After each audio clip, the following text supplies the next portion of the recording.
Tonight, on the Nation Sports Show, we continue our coverage of this year's NBA playoffs. Last week, the East and Western Conference Finals began, and already one of those series is over in a clean sweep. The Denver Nuggets took out the brooms to the Los Angeles Lakers on Monday night.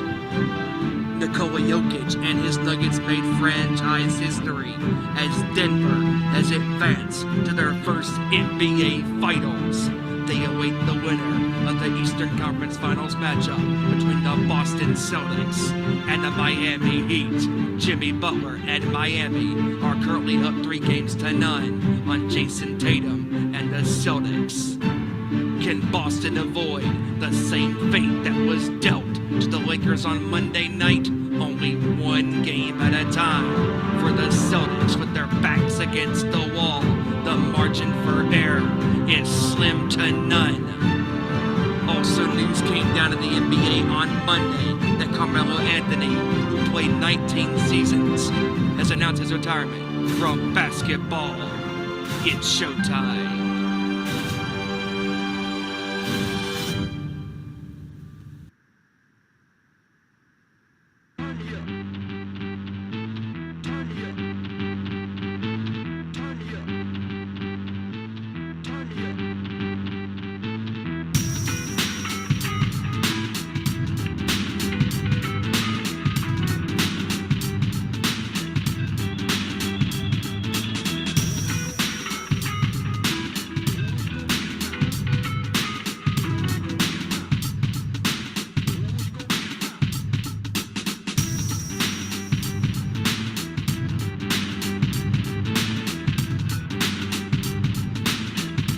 From the gridiron to the court, talking all that is sport, breaking down the latest news, scores, and more.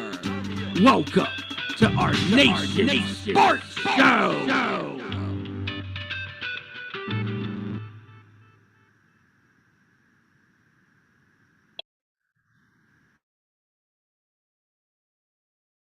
All right, here we go.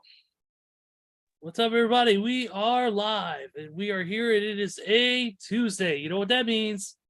Our Nation Sports Show is here. We're ready to rock. We're ready to roll. Let's go. We got a great show for you guys tonight. I am Ezra, of course. We got two cohorts with us, and we'll introduce them in just a second. But first, as usual, here are the ways you can get in contact with us and join us and interact with the show.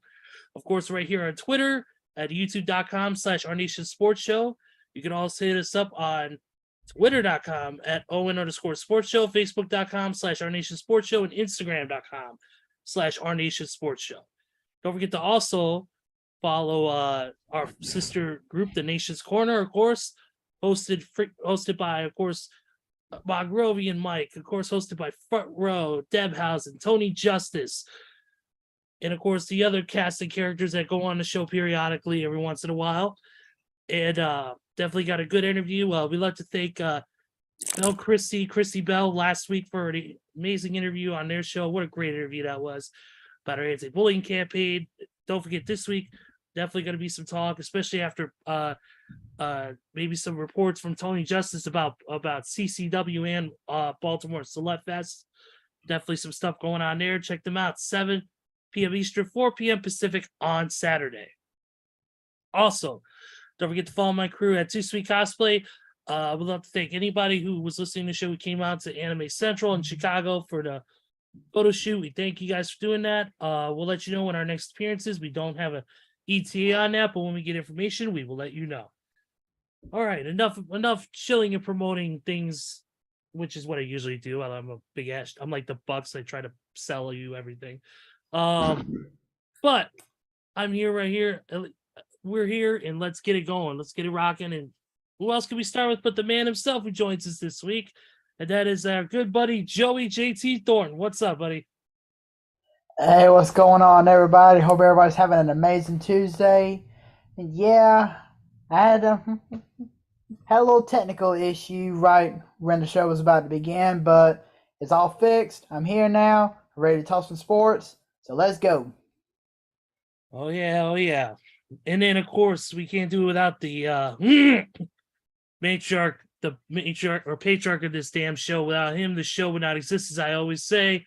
The metal maniac himself from North Carolina, a man who spent more time at Daytona National Speedway than most race car drivers do. A guy who heard more loud music in one signature setting than the Guantanamo Bay prisoner. Ladies and gentlemen, the one, the only, Stephen Wyand. What's up, my man? And also, real quick, this man, when I mentioned that, is because this man had a little fun at a little festival called Welcome to Rockville, which is, of course, one of the biggest rock festivals promoted by Danny Wimmer Presents. Of course, took place at Daytona National Speedway at Daytona Beach, Florida. Man, I tell you what, that was one hell of a weekend up there in Daytona Beach, Florida this past weekend. I mean, it was just 4 epic days of just hard rocking music. I mean, just everybody from Pan motherfucking Terra to Godsmack to Tool to Slipknot and freaking Rival Sons and Alice Cooper and Rob Zombie and Incubus and Deftones and just, you know, all these different bands that were there, man. Like, it was insane. I mean, Avenged Sevenfold and Evanescence and just Bullet from a Valentine. I mean, just insane. Blackstone Cherry. I mean, good Lord. I mean, just, it was such a crazy weekend. I mean, all of these bands getting, you know, under one big spotlight for multiple days and just playing, you know, loud in your face rock and roll. And, you know, just, it was a great time meeting cool people. And there had to be at least 170,000 people there, you know, like, it was just, that track is humongous. I mean, there is just so, like, it's huge. And just navigating that, it took time, because honestly, the biggest drawing crowd was this past weekend during this weekend was the Saturday the Saturday portion of the festival with Pantera headlining and Godsmack obviously being the co-headliner. And just, it was insane. And I've been to so many concerts, and I have to say that Pantera set was the loudest band that I have ever heard in my life, beating AC/DC and beating the mighty Metallica. They absolutely were loud. And I would hate to have been the people inside that giant, you know, crowd, especially during those pits and stuff, because, dude, you could stand in the further back of that track and still hear it. Like, it was loud. It was crazy. And for those like me who never got to experience Pantera in their prime, it was just super cool to finally get to hear these songs live. And, you know, Walk and Cowboys from Hell and 5 Minutes Alone and This Love and Mouth for War and A New Level and, you know, just all these different songs. I mean, it was so cool.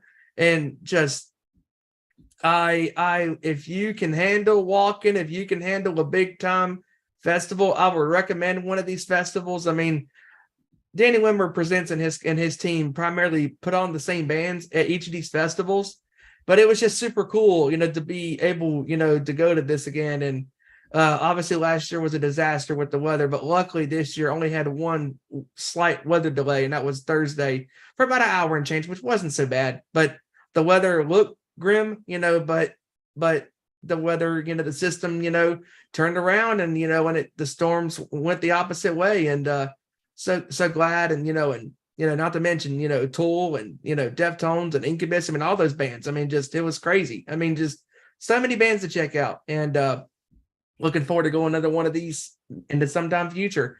But we got some sports to talk about. I mean, just, my God. I mean, the conference finals in the NBA and the NHL with that crazy game 1 last week between Florida and Carolina that went to 4 overtimes, 7 periods of hockey. Good Lord. NFL news, baseball. Let's go. Oh, yeah. We definitely got a lot to talk about. Keep it in the wrong button. Yes, I do want to point out real quick, is Toothless Stone Cold going to be joining us tonight? Well, you don't know, you don't that could be a possibility. And you just don't know what the fuck is going on. What?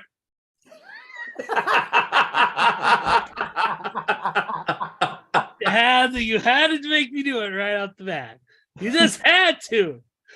Oh, fantastic. That killed me whenever I watched the show last week. I was about to die laughing. I was, to be honest with you, Joey, and this is honest, I was not even thinking about it until I don't know why. It all of a sudden that it just pops in your head. That segment from Talking Shop versus Talking Jericho live for the pandemic. I listened to that and freaking all of a sudden it just popped in my head. Why not do Toothless Stone Cold? And I'm like, oh God, help me now. Oh God, this is like the CD Lamb Kid CD Ball joke of my impressions.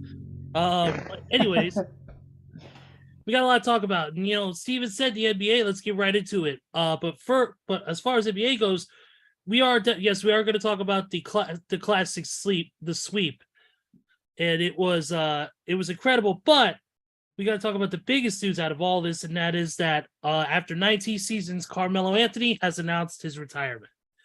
Carmello, of course, notably played for the New York Knicks back in the day. He's played for a lot of teams over the past few years. And unfortunately, he was a good player. He was a good player for what he was. Had some good moments. Unfortunately, he did not win an NBA title, correct? No, he did not. Okay, yeah. He was one of the best NBA players that'll go down in the history of the NBA as a man who was never able to have that ring or be able to hold that trophy at the very end of the season. Nope. Retires as the number 9 scorer in league history. Only LeBron James, Kareem Abdul-Jabbar, Karl Malone, Kobe Bryant, Michael Jordan, Dirk Nowitzki, Wilt Chamberlain, and Shaq have scored more points than he has. He's a 10-time NBA All-Star, 6-time All-NBA selection, and a member of the 75th anniversary team.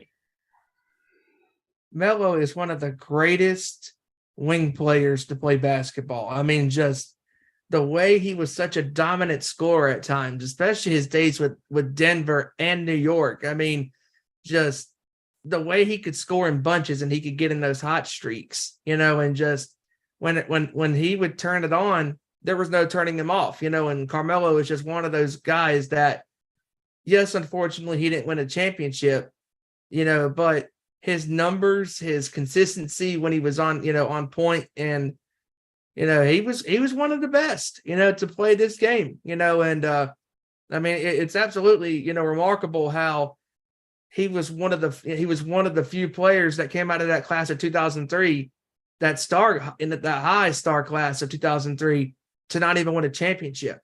I mean, Chris Bosh and Dwayne Wade, obviously winning championships together in Miami, and LeBron obviously winning his 4 championships with Cleveland and Miami and LA respectively. I mean, Carmelo he's just one of the pure scorers in basketball, and his legacy will be set in stone forever. And hats off to a great career for Carmelo. Mm-hmm. I agree. Carmelo was one of the greatest post scorers in the modern day NBA history. I mean, like you said, Steven, he was a part of that star-studded class back in 2003 with LeBron James, Dwayne Wade, and Chris Bosh. I mean, yeah, and Carmelo really made a name for himself, especially in his early days with Denver and back when he joined the New York Knicks. I mean, remember that game against Chicago?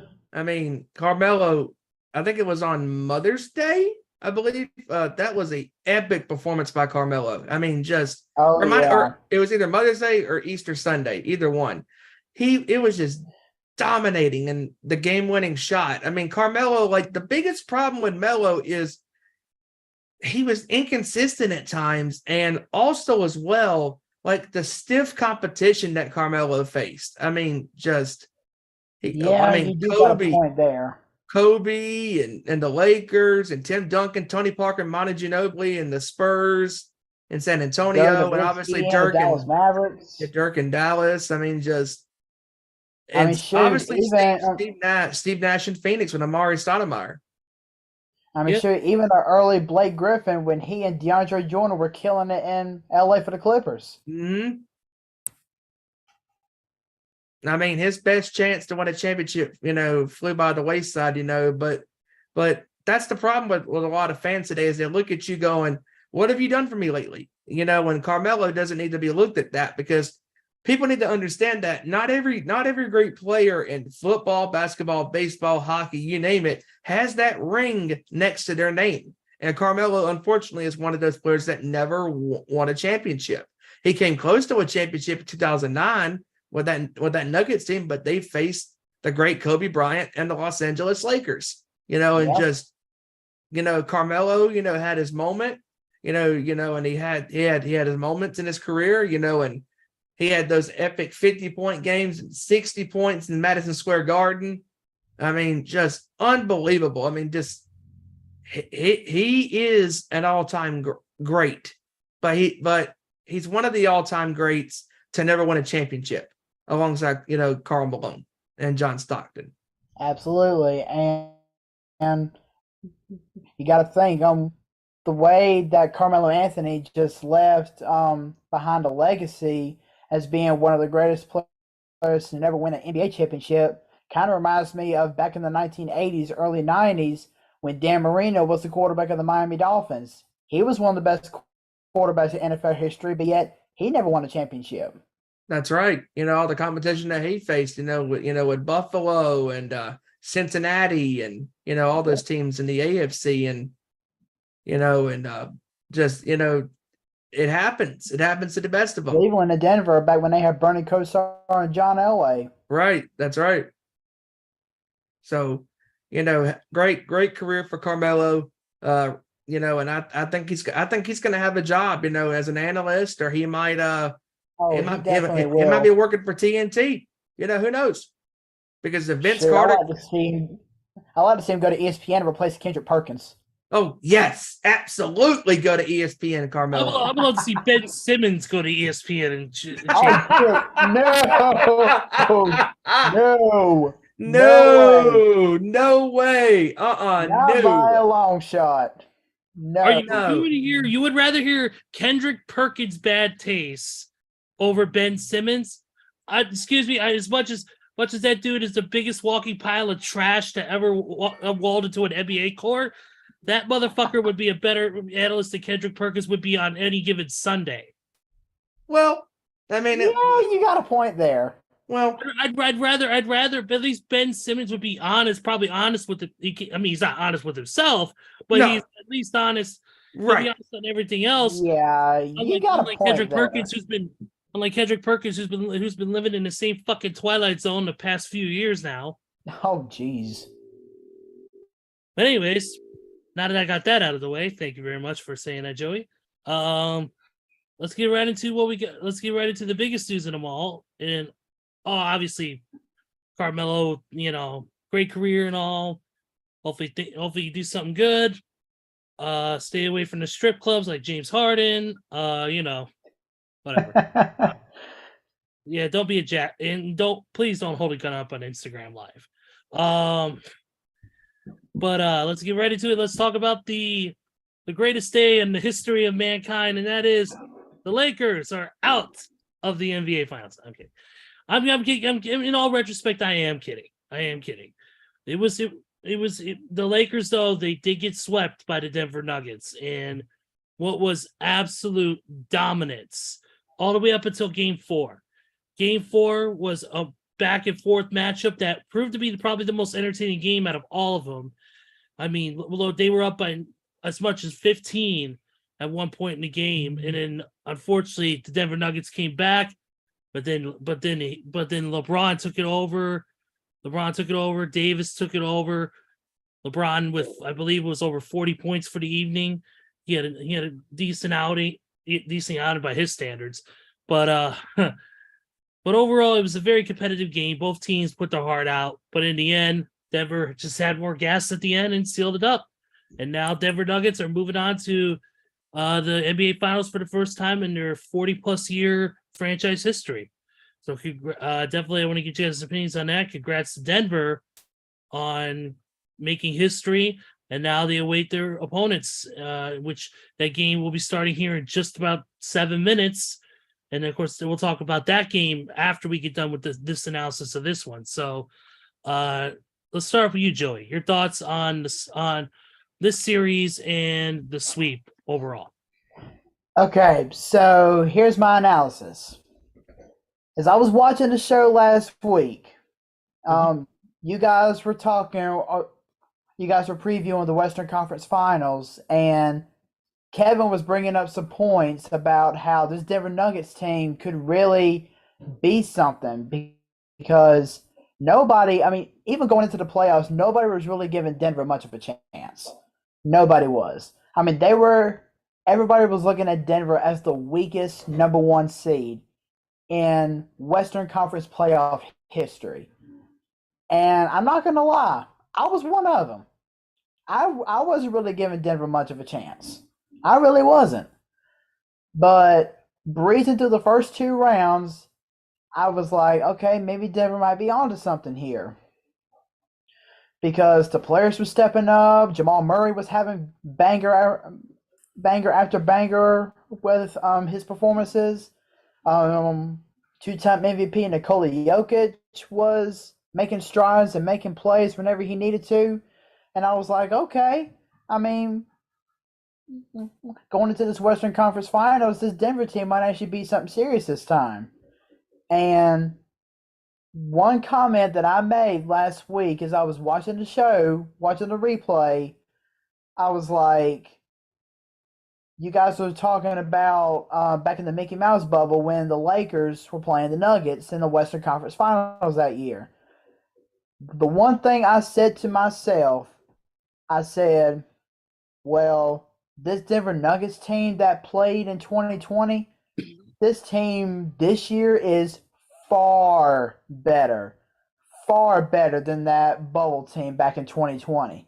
And honestly, we saw it game in and game out. The Lakers, when they coasted through the Memphis Grizzlies and the Golden State Warriors in their respective series, going into this series against the Denver Nuggets, one name stood out above all the other players on that Lakers roster, and that, of course, was Anthony Davis. The reason Anthony Davis was able to get all those rebounds, get all those points, make all those plays is because on paper, the Grizzlies and the Warriors, sorry, Kevin, they don't have a big man. They do not have a big man that can match up to Anthony Davis's potential. Yes, Kevin Looney has shown flashes at times, and yet sometimes even Andrew Wiggins, when he was down there in the front court, he was making plays at the center position. But all in all, Anthony Davis was making strides over them. He was towering over them. He wasn't fazed at all. And Anthony Davis thought that going into this series with Denver, it was going to be much of the same thing. And that is where he was wrong. Because Denver has a big man. Denver has a big man who can outperform opposing centers when he needs to. And that, of course, is 2-time MVP Nikola Jokic. He was making plays all throughout Denver's respective series leading up to the Western Conference Finals against the Lakers. And Anthony Davis, he wasn't really heard of in this whole series because Nikola Jokic was tearing him apart. Yes, LeBron was trying to do everything he could to keep the Lakers back in, or to get the Lakers back in the series. But like we have said from time to time, LeBron is not getting any younger. Father Time is starting to catch up to him. LeBron can't do it by himself. yes, he might have been able to do it years upon years ago when he was breaking out with the Cleveland Cavaliers and the Miami Heat. But it's about to reach that point to where he can't do it by himself anymore. So that's why he feels that he needs to surround himself with elite level playmakers. But even then, even when he's around those elite level playmakers, it's like he still has to do the work by himself. Because Austin Reeves was pretty much an afterthought in this entire series after posting great game after great game in the Lakers' first two series. He was an afterthought. Lonnie Walker IV was a one and done player. Yes, he had one great quarter, or he had some games where he was a little bit flashy here and there. But all in all, he's not an elite level playmaker. So LeBron was like, well, if I'm going to have to do this the hard way, that's what I'm going to have to do. But eventually, Denver was elite on so many levels because Nikola Jokic was making plays. Jamal Murray, oh gosh, don't even get me started about Jamal Murray. Jamal Murray and Nikola Jokic are the two reasons why Denver won this series. Not just won this series, but won it convincingly. A 4-0 sweep when everybody thought that the Lakers were going to bypass the Nuggets and continue their Cinderella streak all the way to the NBA Finals. But Denver was like, nah, we are a different team from the 2020 Western Conference Finals, and we're going to go out there and prove it. And that is exactly what they did. Over these last 4 games, Denver just tore up the Lakers. They tore them up, night in and night out. Jokic making plays, Jamal Murray making plays, Kentavious Caldwell-Pope making plays. This Denver Nuggets team, they may have been classified as one of the weakest number 1 seeds in Western Conference playoffs history. NBA playoffs history, to be more exact. Yeah. But Yeah. they have become the first team to punch their ticket to the NBA Finals. And yeah, more than likely they're going to be facing up against the Miami Heat because Miami's only got to win one more game. But of course, we'll get to that in just a little bit. But Denver is surprising everybody. They're surprising me. So there is no doubt in my mind that whoever comes out of the Eastern Conference Finals, Denver's going to give them a run for their money, especially after this amazing performance we saw in the Western Conference Finals. Yeah, absolutely, man. It's crazy, but and then of course LeBron, typical LeBron after the team was taken care of, LeBron in his post game interview said, quote unquote, and this is truly a quote unquote thing, I've got a lot to think about. Just for me personally, going forward with the game of basketball, I got a lot to think about.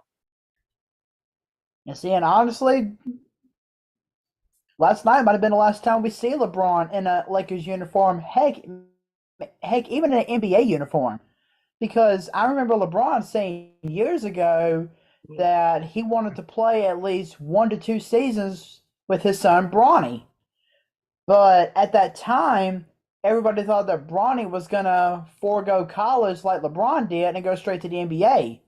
But now that Bronny has announced his intent to play for University of Southern California, now LeBron is weighing his options. He's like, well, do I play another year or do I hang it up? Well, I heard rumors he might go to support my son. I heard rumors he might go to the San Antonio Spurs. They got the number 1 pick after all. Oh dear God. You go try to ruin that team next. Yeah. Steven? So Joey, you just nailed a lot of points on the head. Jamal Murray, because to me, Jamal Murray is the X factor to why this Denver team is where they are. Because Jamal Murray during the Mickey Mouse bubble in 2020 against the Lakers was not in this series. Nope. He was injured. He was out with the knee. He was out, and the Lakers took full advantage, of him being out. And it's just crazy how one player can single-handedly change and flip a series. And that's what Jamal Murray is. Jamal Murray, I would call him the Tony Parker of his era, because Tony Parker for the San Antonio Spurs could single-handedly flip a game around and turn it around for his ball club. And that's what Jamal Murray is. He is the Tony Parker of the Denver Nuggets. I mean, Nikola Jokic is the Tim Duncan, the David Robinson of the Nuggets. And Nikola Jokic, when he's having a bad game, Nikola Jokic has role players that can turn the game around. Michael Porter Jr., Eric Gordon, Caldwell Pope. I mean, my goodness. I mean, Caldwell Pope was hitting time after timeless threes against his former team that he won a championship with.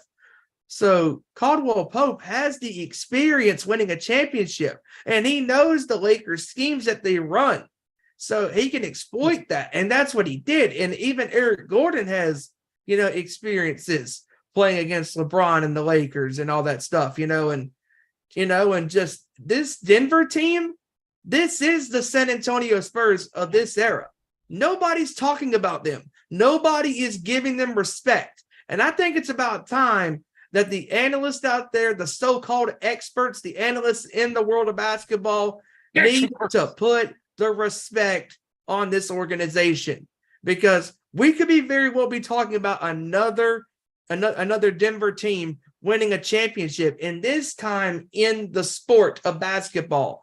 And that will and that right there will put the respect on Denver if they win a championship. Because honestly, even if the Celtics somehow can make this somewhat of a series, and we're going to get to that, I don't think they will. The Miami Heat has had a hell of a run, but I think it's going to come crashing down very quickly, because the Denver Nuggets are a complete basketball team. I mean, in this series, Jamal Murray, especially in Game 3, in the first half, he had 30 points. He could not be stopped.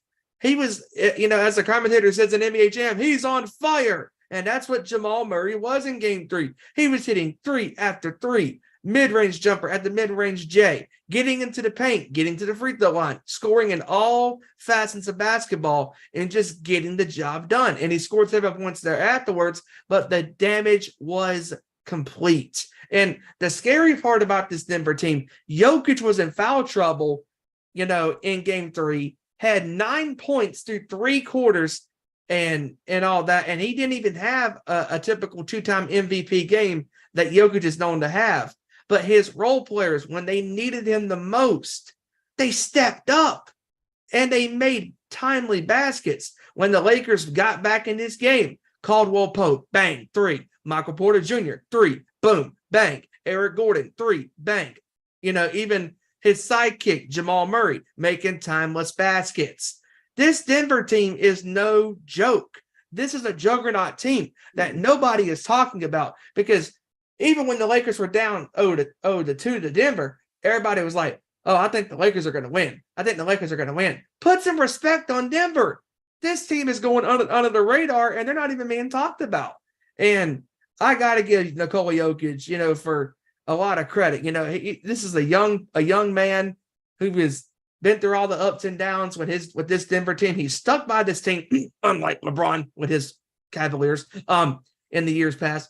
Nikola Jokic has stuck out with the Nuggets through all the failures, the successes, with the Nuggets. And now his team, after 46 seasons, is in the NBA Finals, hosting the NBA Finals. And I am so happy as a fan of basketball to see new blood in this sport getting a crack at an NBA championship. And honestly, I'm not a Denver fan. I'm a Celtics fan. I am rooting for Denver to win a championship, just to have another team to win a championship in basketball. And to get off the snodge, to get out the snod, and be one of those teams to say, hey, we have a championship next to our team's organization.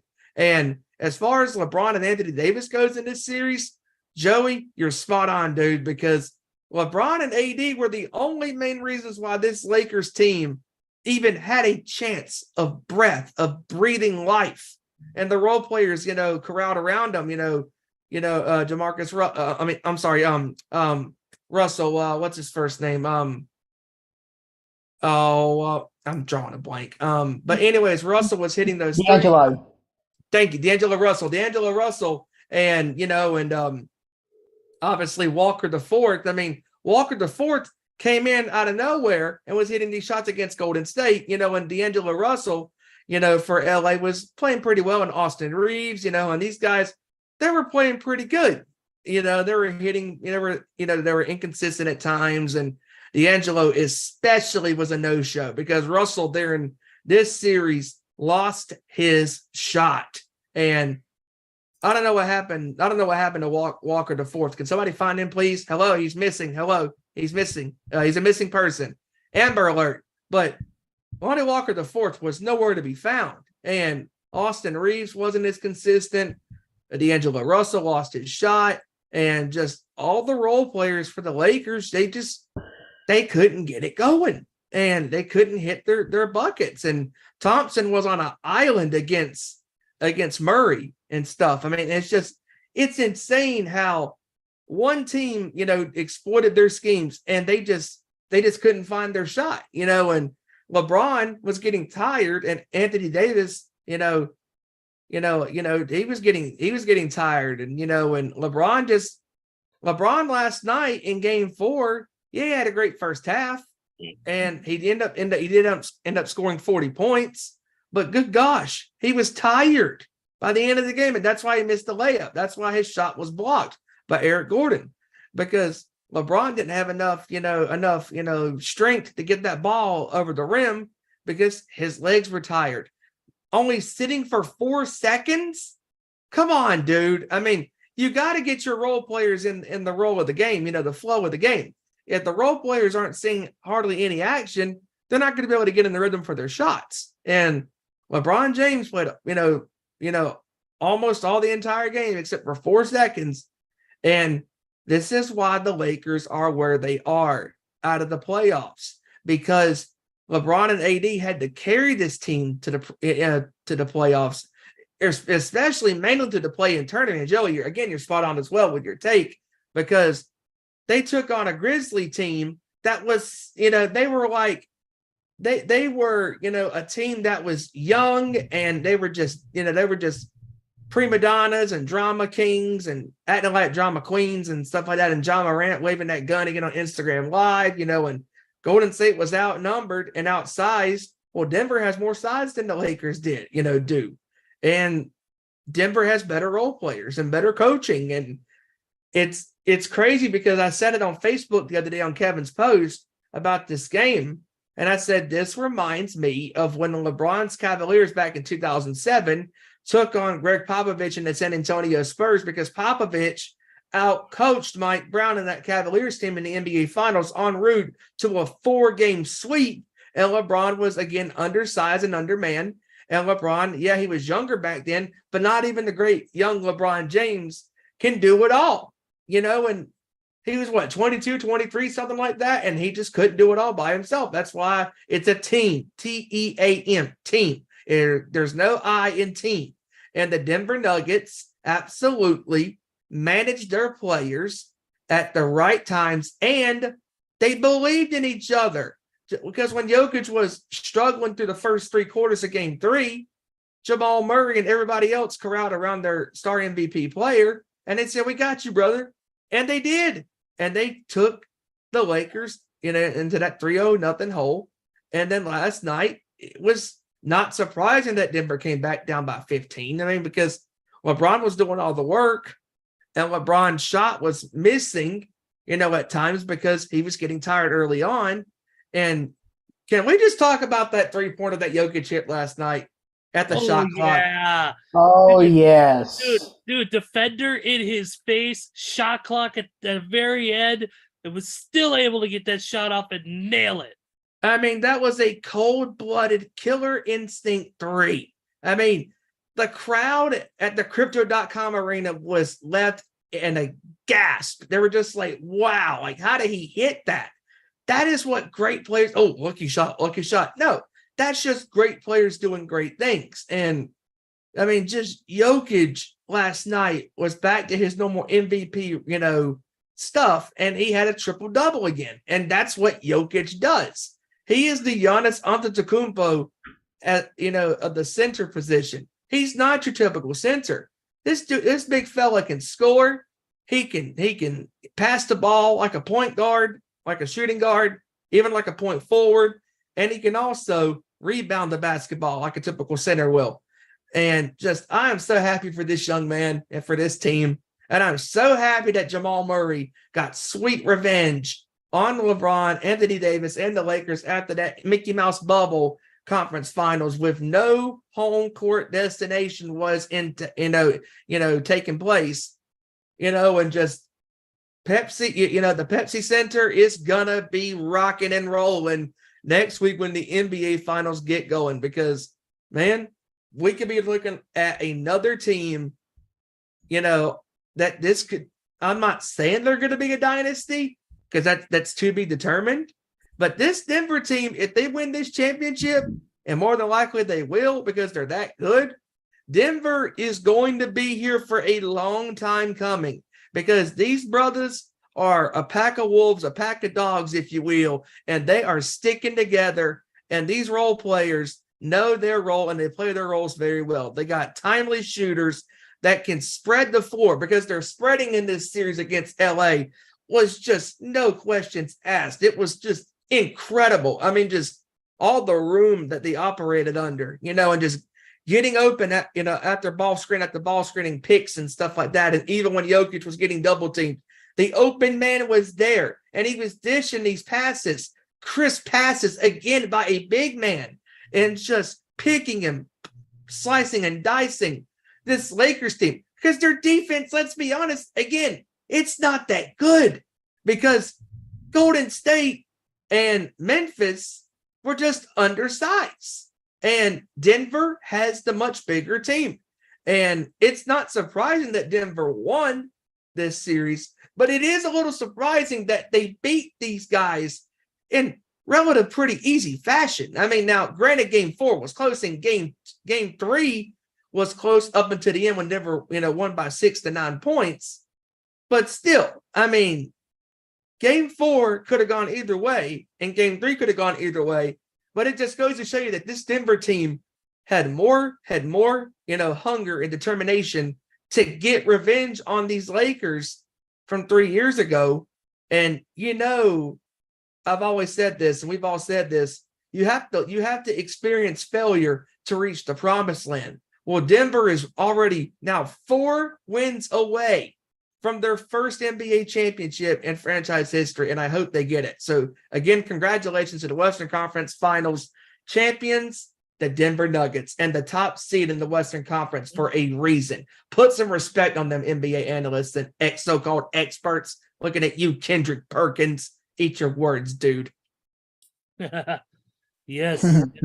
Exactly. Since we're talking about the NBA playoffs, let's move on to what the game that is currently starting right now, and that is, of course, the Miami Heat and the Boston Celtics game 4. Miami has a chance to close it out tonight and move on to face the Denver Nuggets on June 1st. But the question is, can Boston do the impossible? Can they come back for 3 games? I mean, in my opinion, obviously no. Boston, to me, despite them being as good of a team as they were, to me, this is an impossible hill for them to climb. To me, Miami is on another level of intensity, another level of gameplay. Just overall, they're shooting better, they're playing better. I just don't see any way Miami, that train's going to stop rolling. Of course, until they meet Denver in the next round, if that's the case. Of course, we don't want to say that's going to be confirmed because obviously it's sports. Anything can happen in the world of sports. So you never know. And it just takes one game. We've seen crazier shit happen in the freaking see crazy shit happen to other sports. Remember what just happened? Believe it was one of the first runs, one of the earlier NBA playoff runs where remember the team was up 3-0 and then they got blown out in 4 games. Trying to remember what that was, but or it might have been 3-1 because no team in NBA history has 3-1, and then they came back and won 3 straight. And I forget what it was, but it was crazy. I mean, like anything can happen. And that's why the 4th game in this series, because Boston doesn't want to go home getting swept. They want to go home with a home game in their back pocket. And that is where anything can happen. Because if you can get your team back to home with a game to be played on their home floor, anything can happen. And then that's where all the chips are on the table. But Jason Tatum and Jaylen Brown and this Celtics team have got to get it going. And they're so inconsistent. They lost to the Washington Wizards in March. And they were hitting a streak of losing games to teams they should have beaten. And now they're starting to play like their old selves in March where they weren't the best team. Because we all know this team was one of the best teams in the NBA. But sadly, unlike Denver, Boston was not a consistent team. They got to play all 4 quarters and quit turning the basketball over and taking stupid shots after stupid shots. When it's not there, don't take the shot. If the player is in your grill and he's defending at the basket, don't force the basket. Now, if you're a big fella, you can get to the rim. Yeah, you can try to bulldoze your way through it. But if you're Jason Tatum or Marcus Smart or Jaylen Brown, don't force the issue. Don't do too many passes. If the shot is there, fire it. You don't know if you're going to make or miss the basket. It's a make or miss league. The shots are going to fall, and then there's times they're not going to fall. And honestly, when I came back to the hotel, both times after day 1 and it was day 2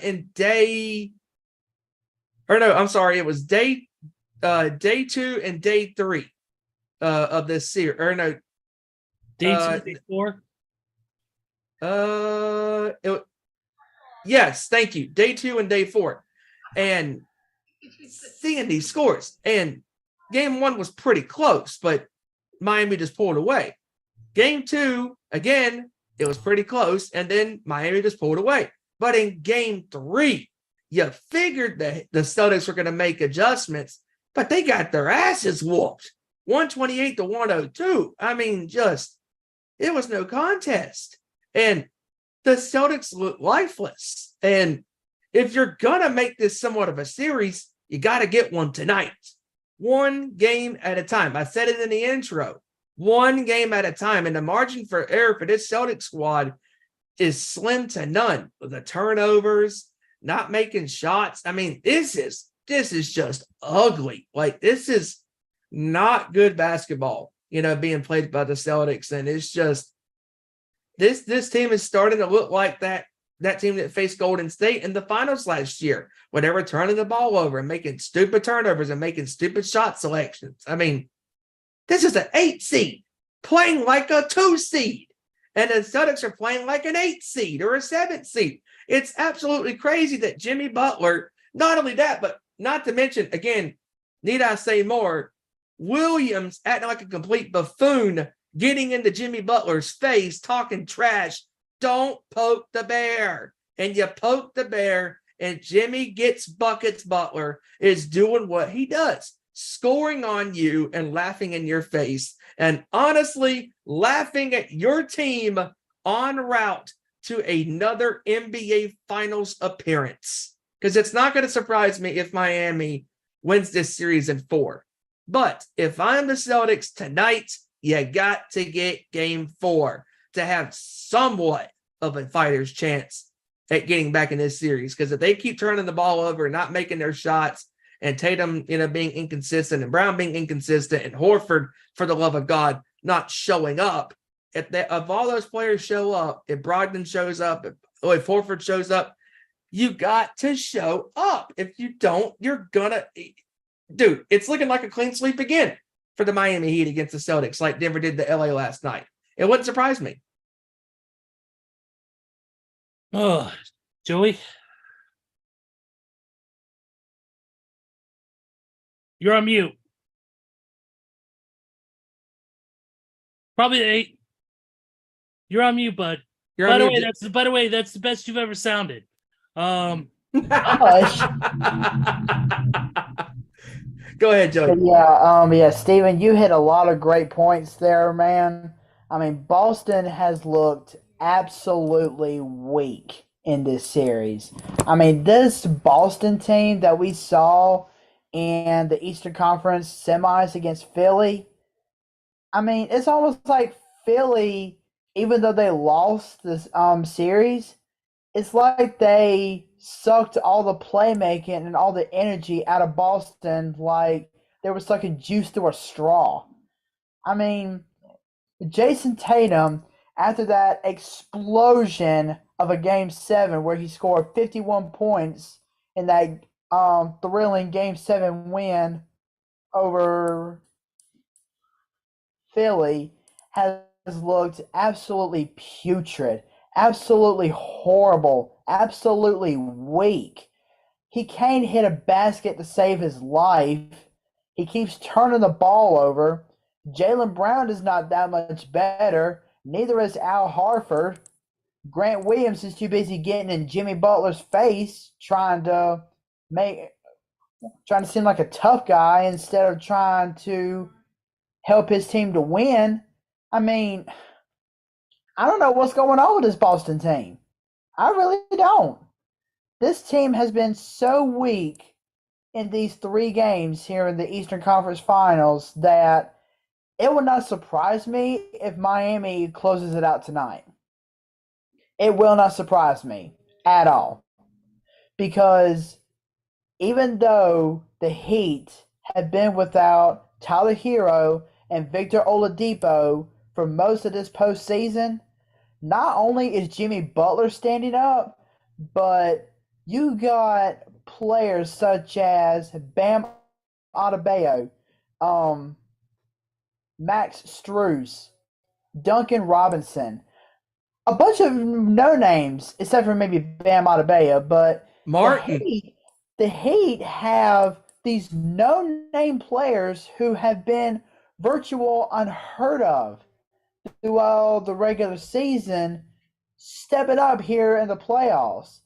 And that's one thing that we have talked about over the past several weeks, is that when it comes to playoff time, yes, the regular season games matter, but come playoff time, you got to step up your intensity level. You got to step up your playmaking level. And that's what these Miami Heat players are doing. I mean, yes, like I said before, Jimmy Butler is the untouted star of this Miami Heat squad. But the fact that he has these players around him who are continuing to make play after play after play when they're called upon. I mean, they're making Joe Mazzulla and this Boston Celtics team look sick. And honestly, I hope Miami finishes out Boston tonight. I hate to say that because I do like watching Boston. But they are being so outplayed on the boards, in the paint, from three-point range, in the assist game, heck, even just the scoring game in general. Boston is being outplayed by Miami, and all hope is lost for Boston now. I mean, yeah, I know they're going to try their best to win Game 4 tonight because, like you said, Steven, they don't want to go back to Boston being swept. They want to go back to Boston with a home game in their back pocket, but Miami, not only have they been one of the best teams at home in the postseason, but they've also been one of the best teams on the road also. I mean, Miami has just completely shocked us all. And I mean, this is the number 8 seed. I mean, this was the same Miami Heat team that almost did not even make it to the playoffs because they lost to Atlanta on the first night of the play-in tournament. But ever since that night, ever since that loss to Atlanta, Miami has just continued to tear it up. And honestly, I mean, even though we're more than likely going to be seeing a number 1 versus a number 8 matchup in the NBA Finals, this matchup could go either way. Yeah, and that's what's nuts. Exactly, because both Denver and Miami have a big name player, or should I say 2 big name players that continue to step it up game in and game out. With Denver, it's Jamal Murray and Nikola Jokic. And for Miami, it's, of course, Jimmy Butler and a mixture of all these other guys. I mean, who knows what we're going to see? I mean, eventually Miami is going to close it out against Boston. It could be tonight. It could be in a couple nights. But eventually Miami is going to close out Boston, and we're going to see Denver against Miami in this NBA Finals. And honestly, this is one NBA Finals matchup that I'm really excited to watch. Yep. And styles make fights, you know, and contrasting styles and contrasting teams that are different from each other. And could you imagine if here and Oladipo was on this team right now? Oh boy, yes, they would be complete. And when they get these players back, like they could have a championship on their finger. That's what's nuts. I mean, let's be honest. We could be seeing history before our very eyes because neither has a 8 seed won an NBA championship. Neither. None. And if I'm remembering this correctly, it more than likely, again, it's going to happen. This is going to be the first 1 versus 8 seeding in an NBA Finals matchup since the San Antonio Spurs and the New York Knicks in 1999. That's right. Yep. That's right. And it's crazy because this is one of those series that it could go either way because Denver's really good at home and on the road. And so is Miami. It's a compelling matchup. And I don't have a dog in the fight, but let's go. I mean, this could go 6-7 games for all we know. And I'm all here for it. It could. I mean, and think Denver is still undefeated at home in the playoffs right now. Yep. And honestly, even if the Celtics somehow, and again, we don't think they will, but even if the Celtics did win this series, I don't think they give Denver a good enough matchup. No. Because they're just not consistent. Miami, on the other hand, is playing consistent basketball. Yeah. As an 8 seed, and they're not looking or playing like an 8 seed. They're hungry. They want a championship. They remember what happened 3 years ago in that bubble. And they were the 5th seed making it to the NBA Finals. And Jimmy Butler is going to do all he can to give Miami another championship. And it's insane how he came to Miami and he has led Miami to the conference finals in the last couple of years. They were the top seed last year, and they could have won Game 7 against Boston. But how sweet would that be if Miami was to get sweet revenge on Boston here in the conference finals and to sweep them? Like, that would be crazy. Exactly. And you know what makes this even more momentous for Miami? What's that? I can't remember how long ago it was, but it was when Jimmy Butler was about to play his very first game for the Miami Heat. Mm-hmm. There was one very special person in attendance that night, and that, of course, was former Heat player Dwayne Wade. And he was able to talk to Jimmy Butler before the game, and he looked at him and he said, "You're going to do great things for this organization. You are an all-around great player who knows how to make plays. You're an all-around playmaker who knows how to be a team leader. So there is no doubt in my mind that you're going to take this team places. And what has he done since then? Yeah, freaking That's right. D Wade over there influencing the game. Somebody investigate this. Oh, no kidding. I'm just a knee-jerk reaction of every other motherfucker out there on the planet who thinks that. But anyways, yes, definitely my opinions on that. Pretty much yours, guys, is in a sense. This is gonna be the closeout game for Miami. Boston's not gonna last. And it's nothing against the team. They have a strong team. They did great, but they just tanked. It's just bad timing, and they're not getting the shot selection they want.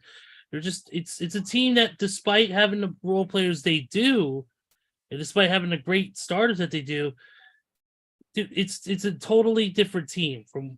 This is compared to Miami, who has been absolutely on a roll.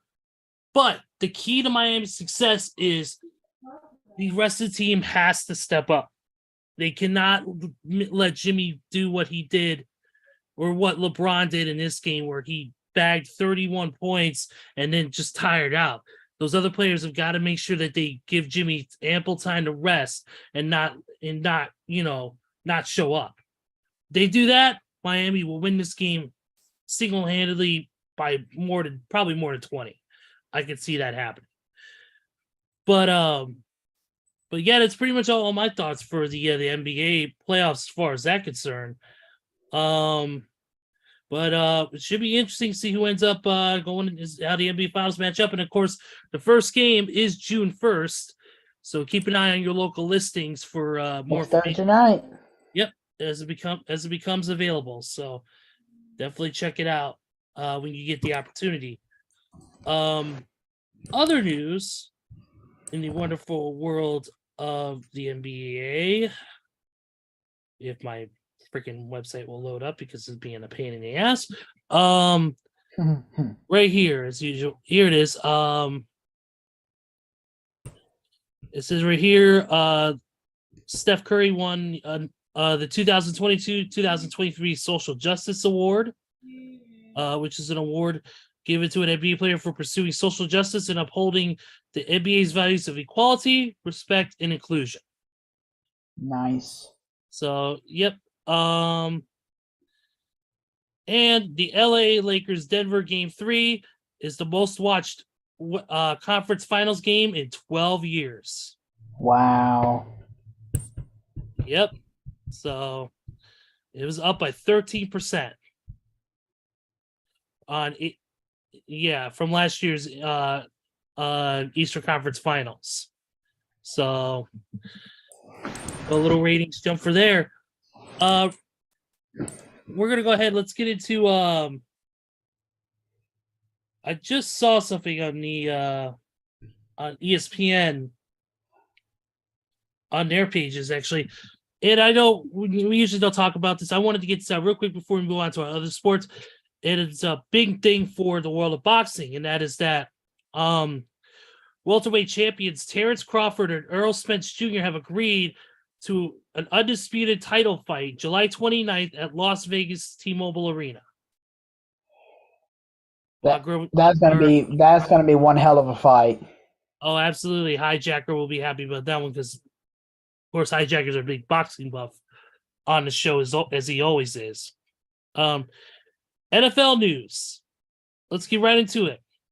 Austin Eckler has announced that he will be staying with the Chargers after he requested to be traded in the offseason. He'll be sticking around with the Chargers, and he will have added to his contract $2 million in incentives as part of this little deal.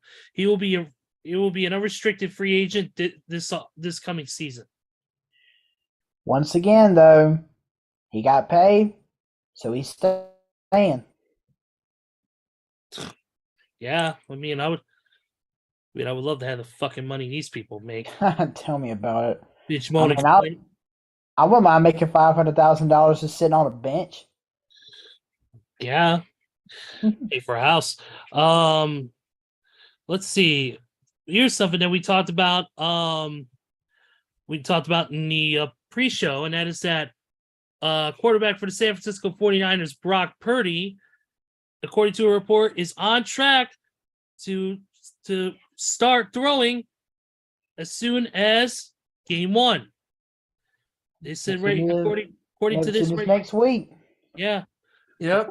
According to Kyle Shanahan, only God knows for sure when quarterback Brock Purdy will be fully cleared to return to football. But like you said, he can start throwing as soon as next week. I mean, yeah, but the fact Good that for he's him. already going to start throwing next week, I mean, that just lets you know that he's going to be ready come week 1. I mean, we're still over 100 days out from the regular season starting. So you better believe Purdy's going to be on that field come week 1. Yes, he's going to do whatever he can to be sure that he is ready to go for week 1 in the NFL season for this year. And just the fact that he's making the progress that he is after that scary injury against Philadelphia in the NFC Championship game. I mean, I think he is determined. I think he's going to do it. I think he's going to make a full comeback, a full recovery to being successful. Yep. And I think possibly Brock Purdy could win the comeback player of the year for 2023-24. I believe it. Yep. And you better believe, and you better also believe that when the 49ers face the Eagles in week 13, you better believe Purdy's going to get some blood. Oh yeah. Oh yeah. That's going to be one of several key matchups to come upcoming in the NFL season for next year. And just, I mean, I hope that he can make a full recovery. And because man, that injury just took the wind out of San Francisco's sails, and they were cooked. They were done. Yeah. Also, Ohio State has announced that they have hired former head coach Joe Philbin as an offensive analyst. Hey, back to the college ranks where you belong, buddy boy. And here's another thing. Apparently, getting that fat ass contract for Lamar Jackson, he's going to show up early. Unlike Axl Rose in '92, he's going to show up early because he showed up today, the day before the start of Baltimore's second organized team activity. So looks like he's not playing the bitch game and actually doing what he's supposed to do. But hey, yeah, that's because he's finally got his contract. He finally got his contract that he was wanting. Yep, got that big money contract at 200 plus. Jim Irsay in an interview to Jay Fowler said that the owners are set to extend Roger Goodell's contract through 2027.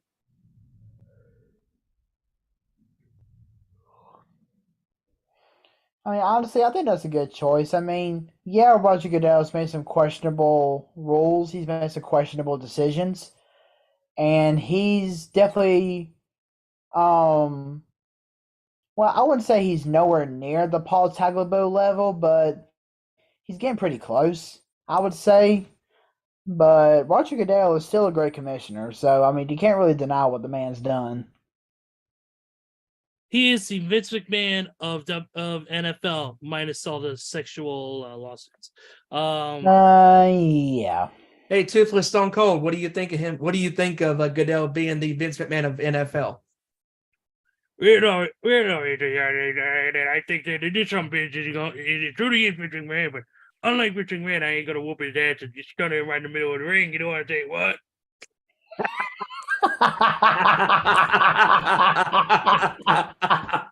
See, I hate when you catch me off guard with this because then now I gotta fucking think of something to say. I'm not prepared for this.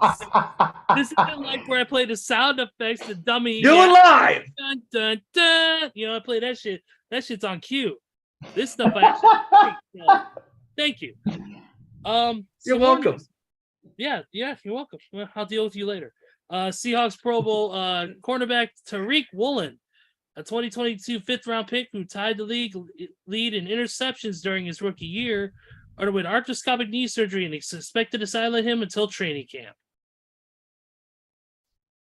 That's a word coming out of there.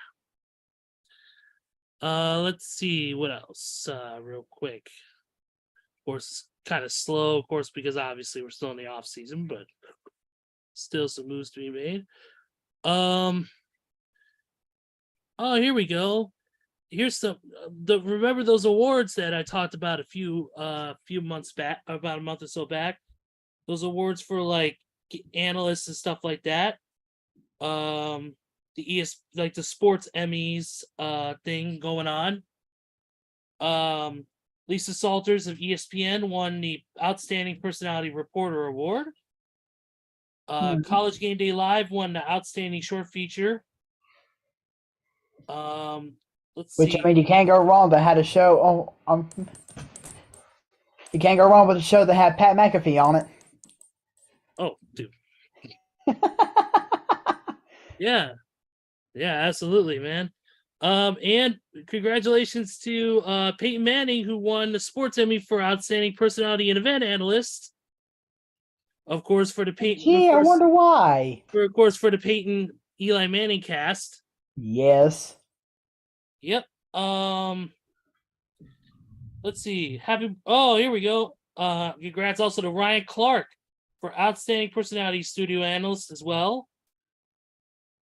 His 5th Sports Emmy win and ESPN's 5th win in that category. Nice.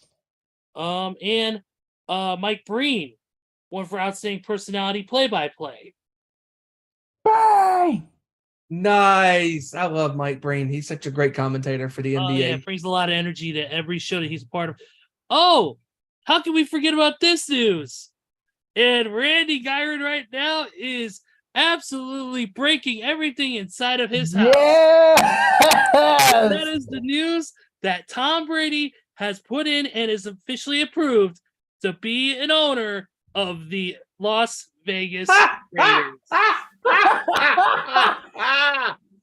Hey, Yes! Hey, Randy, if you're watching, all you got to say is, go Toronto Argonauts. Oh my So God. the only thing I gotta say to Randy is, in the immortal words of James Storm, sorry about your damn luck. Well, Randy, I wonder who is going to be your favorite NFL team. Are you still going to ride with the Raiders now that Thomas Patrick Brady is one of the owners of your favorite organization? Or are you going to jump ship because the GOAT is now a part of your organization as a part owner? You just can't get Brady out of your mind, Randy, or as you like to call him, TB12. Yep, and you cannot make this stuff up. No, this is the last team I was expecting Brady to be a part owner of. And now he's doing it. It's insane. Oh, Randy, I feel so sorry for you, and also at the same time, I do not. Yes, because now but in you'll have reality, to live with it. but in reality, this is kind of an expected move, as we've seen, a lot of former NFL players lately have taken ownership, whether it's baseball teams, football teams, basketball, Yep. teams, soccer leagues. Yeah. What we've seen that a lot lately. We've seen that with Dwayne Wade when he retired, he had ownership in the Miami Heat. When Alex Rodriguez retired, he had ownership in a stake in I believe it was it. Who did he have ownership in? Who? Alex Rodriguez. I want to say it was the Miami Marlins, I believe. Yeah, the Miami Marlins. Yeah, he had ownership in the Miami The Marlins, yep. Yeah, we've seen a lot of examples of that over the past few years. We've seen a lot of retired former players have stake ownership. Not only does it allow you to make more money, but it also allows you to, it allows a franchise to have a different face than just, some owner who's got millions and millions of dollars who, maybe was a former player, maybe wasn't, or is just a businessman looking to make millions.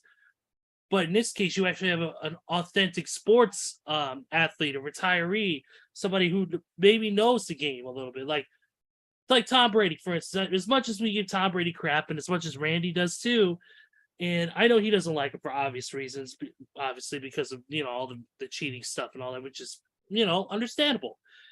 But you look at it from a bright perspective. You got Tom Brady, who's got a great mind for the business, a great mind for this stuff, and I think he can. I mean, he's not in a coaching staff per se, but he can still help out with when it comes down to influencing, whether it be advertisers, whether it be stuff that even enticing players to come by. He can be getting their ear and be like, hey, we're trying to rebuild the Raiders franchise. Maybe you could be a key piece to help it out. I mean, of course, it's not going to happen until Josh McDaniels is long gone, but obviously when that happens, Tom, depending on how long he stays as an owner, he can be a helpful tool to possibly bring the Raiders back to some sort of prominence. He could, and just to clear the air, it's Derek Jeter who was co-owner of the Marlins. Alex Rodriguez, he's part owner of the Minnesota Timberwolves. Oh yeah, that is right. Yeah, he is part owner of T-Wolves. You're right. Yep. But yeah, that's just something I thought of was, he could be an influencer in a sense of, like I said, bringing players, bringing advertisers. Yeah. The guy, so he can help out that franchise. Like I said, it's not going to come until McDaniels is gone because that's one of the biggest problems. But when that happens, and who knows if the Raiders can't find a quarterback come week 1? Who knows? Tom Brady might suit up one last time. I said that's his way of getting back into the league again. He found a loophole in the contract. You just can't escape Brady, Randy. It never fails. I'm waiting on Randy to chime in on the chat, but I don't even think he knows the show is live right now. I'm going to use the message him right now, see how he is. You gotta love sports. So right here, more NFL news. Flexing for Thursday Night Football just passed 24-8 per source yesterday. The Giants, the Jets, the Packers, the Bears, Raiders, Detroit, Bengals, and Pittsburgh all voted against it. So, speaking of Green Bay, there's some big news. Green Bay will be hosting next year's NFL draft. It'll be not only it's the 2025 draft. 2025 draft, and not only will it take place in Lambeau Field, but it'll take place throughout the city itself. It's going to be, of course, like it is with every year, but Lambeau Field will partially play host to the draft as well, which means everybody who is going to the draft, please prepare to pay an extra like 7 to 10% on your stuff because of the damn Lambeau Field tax. Yep. And that is why I will never step foot in Green Bay. You all can suck it. But yeah, next year's NFL draft is going to take place in the Motor City known as Detroit. We need an NFL draft to return to Nashville. Who knows when that'll happen. I'm hoping so soon because I would love to be. Oh, here we go. The Colts have accepted the finding that the Commanders did not contact former quarterback Andrew Luck and therefore did not violate the league's anti-tampering rules. Finally, the Commanders actually in the news for something positive other than the fact that Dan Snyder's no longer the owner. Oh, yeah. Did that happen just this past week, right? I think it happened like a week and a half ago, yeah. You weren't on the show to talk about it. So guess what? So yeah, the sale is final. Dan Snyder is selling his ownership of the Washington Commanders to a team led by Josh Harris, who also owns the New Jersey Devils and the Philadelphia 76ers. And the group also includes NBA Hall of Famer and, of course, former Los Angeles Laker, Irvin Magic Johnson. Yeah, the sale went through for $6.05 billion. All that needs to happen now is the NFL owners need to come together, and 24 of the 32 owners need to vote the approval. And it's not going to happen during the ownership meetings right now that's going on in Minnesota, but the voting is going to take place at a future NFL owners meeting, possibly as soon as next month. Awesome news for you guys, and glad Dan Snyder's finally out, and hopefully some positive changes come your way. Sure hope so, because it's been a long time coming. Yep, I hope so too. The Steelers have officially signed Hakeem Butler and Mason Rudolph to 1-year contracts. Yeah, and they finalized a contract extension with Mr. Mitch Trubisky Yes, not too long ago. Yep, Steelers are sticking with Mitch for a while. Of course, we would be remiss if we didn't mention, of course, the passing of the legendary Jim Brown. Jim Brown passed away a few days ago at the age of 87 years old. Hall of Fame running back, a civil rights advocate, actor, one of the most influential players in NFL history. So, an absolute legend. As Cleveland calls him, the ultimate Brown. Absolutely one of the best of all time. Definitely, we here at our Nation Sports Show send our condolences to the family, friends, and fellow fans of Jim Brown at this time. Yes, rest in peace to a legend. Absolutely. Rest in peace, man. Here we go. Free agent quarterback Josh Johnson, who has played for a record 14 NFL teams, is returning to the Ravens for a third time. Hey, he's going to back up Lamar Jackson. Yep, he was in the Ravens in 2016, 2021, and now 2023. And that pretty much covers what I have to say on that, on the NFL world. So let's talk a little bit about the NHL playoffs and the crazy game one between the Carolina Panthers. Or wait, that's the team. Oh wait, that's the team that sucks. Let's talk about the Carolina Hurricanes. But that's Steven's favorite team, anyways. Yeah, we can't talk about Steven's favorite teim like that. I mean, after all, it's not like they had Cam Newton. But let's talk about the Carolina Hurricanes and the Florida Panthers, and what a crazy game one. 4 overtimes it took, with 22 little more than 22 seconds left. The game finally ended. Woof! What a chore that must have been for the people who sat through that. Yep, and now since that night, Carolina has completely stunk it up on the ice. Yep, Florida's actually. Yep, Florida's up. Florida's on top 3-0 on Carolina right now. So Carolina's hopes of going to the Stanley Cup final are going down the drain. Yep, absolutely. Also in the world of hockey right now, the Vegas Golden Knights are up 1-0 with a power play right now against the Dallas Stars. Wow, so look at Vegas trying to go up 3-0. Yep, they're up to, and it's only in the first period, though. It's only in the first period. Still early. Anything can happen. Yep, absolutely, especially in the world of hockey, coming from a fellow hockey fan who has seen his fair share of those types of games. Oh, yeah. A Blackhawk fan, I know. Speaking of hockey, let's talk about this real quick. After Sami Zayn, Matt Riddle, and Kevin Owens won the other night on Monday Night Raw, they had a visit from a hockey legend, and somebody those two I'm sure know and admire, that being one of the famous guy who's coached for the Capitals, who's played for the Blackhawks as a player. I'm trying to find him right now. I had it up on my Twitter feed, and of course, it disappeared on me.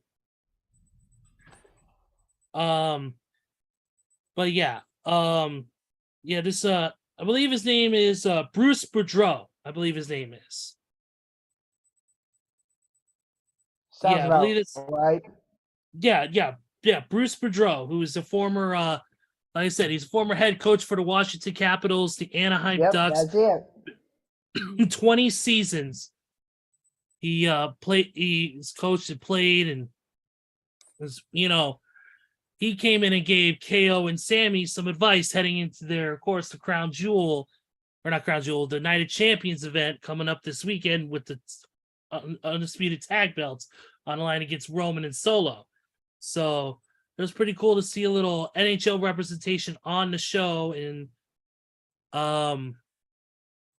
pretty cool for a nice little cameo from him. I bet you he is a fan of pro wrestling to be invited to do this. So, and that's got to be cool for Kevin and Sammy, not only being both Canadian, but also probably did watch hockey growing up. So, I mean, that game one was just crazy. I mean, I got back from night one of the festival, and I was just chilling, and I was like, this game is still going on?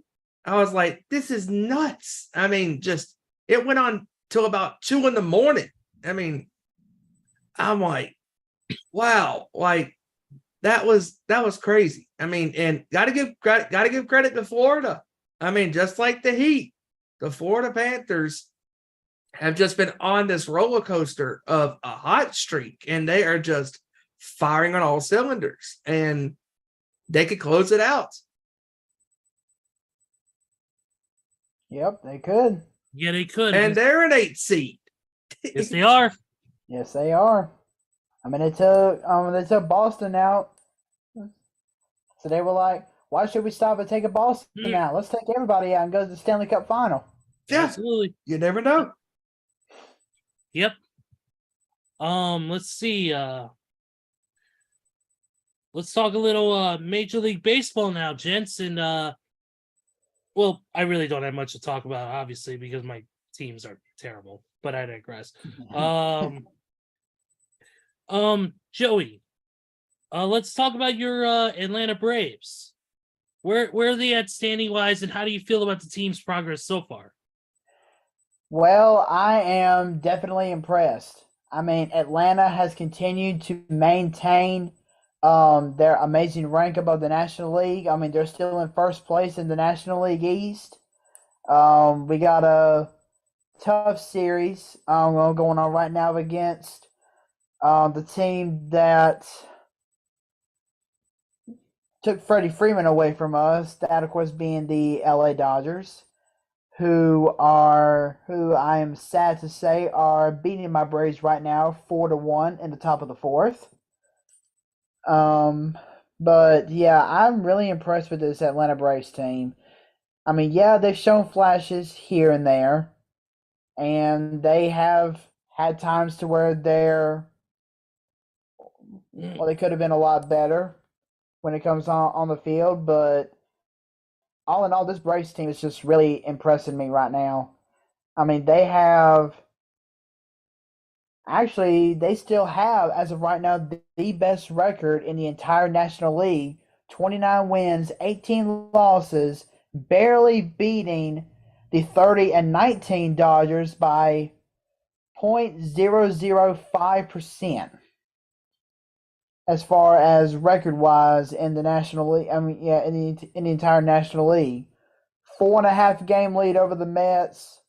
I mean, Atlanta is just. I'm proud of them.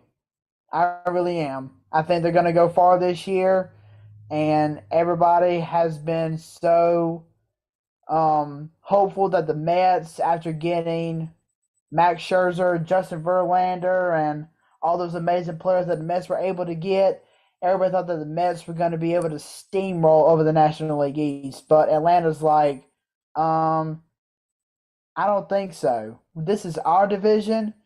We may not have superstar players like y'all got, but we don't need superstar players like that. We have team players. We have team leaders.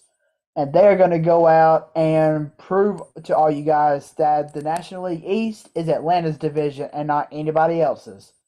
And that's what they're doing right now, and I'm very impressed with them. Yeah, I was like, I looked at my team's record and I was like, yeah, there's not much to talk about here, so let's just have Joey talk about his team for like 5 minutes. That'll help kill some time. Right now, speaking of my team right now, top of the ninth, Chicago White Sox are up on the Cleveland Guardians 4-2. On the way to get win number 20. Yep. The Rangers are up on the Pirates 6-1 in the middle of the eighth. St. Louis Cards are up. St. Louis Cards are up on the Reds 7-5 at the top of the seventh. Man, talk about a collapse real quick, because Pittsburgh, they were the ones who were surprising everybody at one point, grabbing the best record in the National League at one point, winning all these games. I think they had a 8-game winning streak at one point, and now all of a sudden they've just come crashing back down to earth. It's insane. It's what happens, man. Wonderful world of sports. You get hot and then you cool down for a while. I mean, after all, just ask the Boston Celtics. True that. St. True, Louis, true. St. Louis Cards up on Cincinnati 7-5 at the top of the 7th. The Toronto Blue Jays absolutely stomping the Tampa Bay Rays 10-1. Ooh. Arizona God, what? Wow. Arizona Diamondbacks are up on the Phillies 3-1. Padres are up on the Nationals 3-0 in the middle of the 5th. Baltimore is up on the New York Yankees 4-1 in the bottom of the 5th. Dodgers are up on the Braves 4-1 right now. Detroit, Kansas City are knotted up at 0 in the top of the 4th. Cubs are up on the Mets 4-0 in the 3rd. The Twins are up on the Giants 2-0, top of the 4th. Brewers are up 1-0 against the Astros at the start of the 4th. And right now warming up, Colorado Rockies, Miami Marlins, with the Boston Red Sox and the Angels playing at 9:30 Eastern, and Oakland A's and Seattle Mariners at 9:40 they'll be playing. So those are your NBA or MLB games for tonight. We should talk about. We didn't get to talk about it last week. What was the guy's name that got suspended for the illegal substance on his hands? Jermaine Yeah, for the Yankees. yeah. He was found to have a sticky substance on his hands, and was ejected from. He was ejected from the game when they found that out. And now he's in the middle of a 10-game suspension. Yep, he's in the middle of a 10-game suspension. Yep. That happened 8 days. The first incident happened 8 days ago. But yeah, of course, the NFL or the MLB, excuse me, has been cracking down on the whole sticky substance thing for a while. And unfortunately, this is another case of that happening. This just proves you cannot be having stuff that helps you grip the ball better or grips the bat better. Just use and understand your hand gets sweaty. I get that, but you got to use whatever substance is already on the ball plus your natural grip to be able to do it. But that's a whole subject for that's kind of a whole messy thing. Some people think it's illegal, some people think it's not. I don't want to get into the whole nuances of it, but I'll just say this much. If this is what the MLB is cracking down, then the players just got to conform to it. Yep. You can't be doing that stuff. That's all. It's not as bad. Like I said, it's not as bad as conduct detrimental if they were, for instance, John Morant holding a gun on IG Live when he should be presenting himself in a different way. Same thing. Stupid shit. But whatever. I really don't. Real quick. Ridiculous. What's up? What you got, Joey? Real quick, I do want to point out that if John Miranda is not suspended for the full season, I'm going to be shocked. Agreed. Yeah, Absolutely agreed. Don't worry, he'll go to his 2 days of rehab And then come back out. Please. Yeah, John Moran going in for 2 days of rehab is like Aaron Rodgers going to a 4-day darkness retreat. It's Well, true. the Darkness Retreat actually did something. They took Aaron Rodgers out of the public eye, which made me happy. Oh, by the way, update: Golden Knights up 3-0.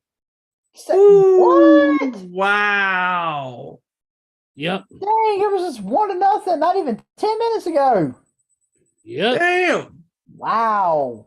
That got out of hand very quickly. Yeah, it did. Wow. Let's see. Sheesh. Also, one other thing, real quick: the NFL has the fair catches on NFL kickoffs are now to be spotted at the 25-yard line. I mean, So- mixed emotions. I mean, I understand why they're doing that to crack down on concussion hits, but Yeah, that's the main reason why. Yeah. so I mean, I guess we'll see what happens. Yeah, little rule changes, nothing too major, but still questionable in certain cases. But whatever, not our call. We just analyze this shit. That's all we do. Anything else you guys want to talk about before we close out the show? Steven? Say that again. Sorry. Man, you're about as I don't even know. Oh, man. You sorry son of a bitch. But What? What? But anyways, do you have anything you want to add to it before we close out the show? I think I am. I think I'm good to go. I think I'm Okay. good. All right. Then. I do want to point out real quick. This is related more towards me and Steven, but Okay. last night was a very momentous occasion for Richmond Senior High School Okay. because Richmond Senior had their first ever Hall of Fame awards ceremony last night. Okay. Inducting various coaches, athletes into the first ever Hall of Fame. And of course, one of the main guys who got inducted into the Hall of Fame last night is none other than current NFL player, Mr. Melvin Ingram. So congratulations to Melvin Ingram for being one of the first Richmond Raider athletes to be inducted into the Hall of Fame. I'm looking forward to seeing what he can do this year in the NFL. Nice. Okay. Just a great player, great guy.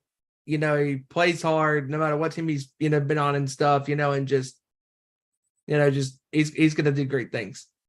Oh yeah, Absolutely. Once a Raider, always a Raider. that's right. Yes. Absolutely. Joey, your final thoughts, my friend. Oh, it was great being able to be on here with you guys tonight. Hate that we couldn't have Kevin, but I understand. Oh, trust me. I understand family has to come first, and looking forward to having all four of us back on the show very, very soon. And like I said, or like I keep saying, getting ever so closer to me being back on here full time, and I cannot wait. Yep, absolutely. Can't wait for that day either. Steven. I cannot wait for Kevin to absolutely torch the Lakers. It's coming. It's coming. Oh, And, definitely. We're gonna start off the show next week with him torching the Lakers as long as he's That's on. right. Yes, and I mean, like LeBron, all these questionable things. Oh, I don't know what's going to happen. I mean, dude, he could have played his last game of basketball for all we know. But I mean, who knows? But Kevin will be on to torch the Lakers. It's going to be glorious. It's going to be fun. And next week we will be previewing the NBA Finals. The question is, right. will the Celtics somehow, some way, find a way to get back in this series, or No. will the Miami Heat, like we all are thinking, is going to close it out possibly tonight? And that will be a great matchup between the Heat and the Nuggets in the NBA Finals. And looking forward to talking about that next week and among all the other stories happening in the world of sports. And as always, great show with you guys. And so glad to be back, from a long trip to Florida. And man, it feels good to be back here, at home, doing the show with you guys. And I was on the road last week doing the show from Savannah, Georgia, and just to be back home and, and getting prepared, for the rest of these, game, this series, and could possibly end tonight. Who knows? It probably will, but NHL's going on, all this great stuff's going on. Even AEW is happening this weekend in Sin City in Vegas. Double or Nothing, Dynamite, and Rampage is all happening live this weekend in Las Vegas. This is their 4th anniversary, and it's going to be very exciting to see what happens with the Four Pillars 4-way match for the AEW World Title featuring MJF, the World Champion, Darby Allin, Sammy Guevara, And Jungle Boy Jack Perry. It's going to be a fun match with those 4 guys, and just Double or Nothing is looking pretty damn solid there, boys. Also, Steven, you can't forget about the Anarchy in the Arena. Yes, it's going to be right. awesome. The Away versus Blackpool Combat Club. If you like violence in your wrestling, this is the match for you, and this is going to be absolutely crazy. This is going to be a bloodbath, and looking forward to Double or Nothing this Sunday in Las Vegas. And the Nation's Corner will be live this weekend talking about and previewing AEW Double or Nothing, and plus all of the other news and action from the world of professional wrestling, WWE, Impact, NXT, you name it, New Japan, who knows? I mean, like and subscribe to the Nation's Corner. Also, don't go ahead. No, I was gonna say real quick. Speaking of New Japan, gotta say congratulations to Teton and Speedball Mike Bailey, who had moved on to the semifinals of the New Japan Cup in their respective blocks. Congratulations to both gentlemen. Teton beating Hiromu Takahashi, who has won the past 2 years in a row and has been in the finals the past 3 years in a row. Took him out with a submission, and Speedball defeating Leo Rush to advance into the semis. Congrats to both gentlemen. A block concludes this morning, NJPWworld.com. Nice. So yeah, it's going to be fun, this weekend with the Nation's Corner live and talking Of course, about the world of Nation's wrestling. Corner is going to be covering the events that happen at Night of Champions Saturday afternoon. Oh, That's yeah. right. That's right. Night of Champions is early on Saturday. I mean, it's going to be crazy. What, 12 o'clock East, 11 o'clock Central? Mm-hmm. 1 o'clock Eastern time. 1 o'clock. Okay. Noon Eastern. Yeah. Or New Central. Yes. Yep. All right. So an early dose of wrestling for this Saturday, Night of Champions. And And it's going to be not fun. to mention NXT Battleground is going to be this upcoming Sunday night also. Same night as Double or Nothing. Bad move. Not a good move. I think their show might be early, though. We'll see. If it is, okay, good. But not at the same time. That would be a bad move. Actually, Yeah, NXT Battleground is going to be Sunday at 8, which I believe is the same time. Yes, as Double or same Nothing. time. Wow, not a good move. But yeah, Not a good move. Yes. But anyways, the guys and gal will be on this Saturday talking about the world of wrestling. Don't forget to follow the Nation's Corner on Twitter at Nation's Corner. Everywhere else on YouTube, Instagram, Facebook, it is at the Nation's Corner. And also, don't forget to follow us on Twitter at Owen_Sports Show, Facebook.com/Nation Sports Show, and where we are live on most Tuesdays at 7 p.m. Eastern, 6 Central, 4 p.m. Pacific Time, YouTube.com/Nation Sports Show. And also, once again, shout out to our boy, our production video guy, Hijacker Mike, is railing against the Oakland A's moving to Vegas. Keep that going, bro. Keep it going, because the Oakland A's fans do not want their team to move to Vegas. And it would be a tragedy in that great sports city to lose yet another team out of Oakland into a different city. Yes, and one more thing I want to mention before we toss it up to Ezra to close out the show. One other thing that I did hear last week as I was watching the show is we are getting closer to having myself, Steven, Kevin, and Ezra all in the same room for our first live edition of our Nation Sports Show coming up in September. Let's go, baby. Yep. September. That is going to be fun. September is going to be the time that I'm planning it. It could be October, depending on if I decide to do it around the Baltimore Celeb Fest. That could also be a thing I might. But still, the plan is still to do it a first time all in the same room, our Nation Sports Show live. And trust me, we're going to do it, and it's going to be a grand time. But it's going to be a lot of fun. Oh, too much fun. Can't wait for that. But we thank you guys for joining us as always. Steven, of course, always great job. Joey, thank you so much for all the help this week. As always, Kevin, we wish you were here, but unfortunately, family stuff, of course, comes first. Hope you're enjoying the time with your family, brother. Oh yeah, and Randy, congratulations once again there, brother, for Tom Brady being a part-time owner of your Las Vegas Raiders. Yep, absolutely. Thank you guys for joining us out there in YouTube land, Twitter land, wherever you follow us and find us. We thank you guys so much for that. Appreciate the support. Don't forget to like, subscribe, share, all the good stuff. Hit us up on our social medias, including our individual ones, which will be in this video description and in the video itself. follow us there, of course, as always. And that about entails it. So don't forget right now the NBA Eastern Conference Finals Game 4 started. So check it out. Enjoy the sports. Enjoy everything going on this weekend. All the wrestling. With that being said, for Kevin Rory, for Randy Geyer, for Joey Thornton, and for Stephen Wyand, I am Ezra Vickery. We will see you right here next week for another great edition of our Nation Sports Show. Take care, everybody. Have a good weekend. Enjoy the wrestling. Enjoy the sports. And we will see you all on Tuesday. Peace out and have a great week.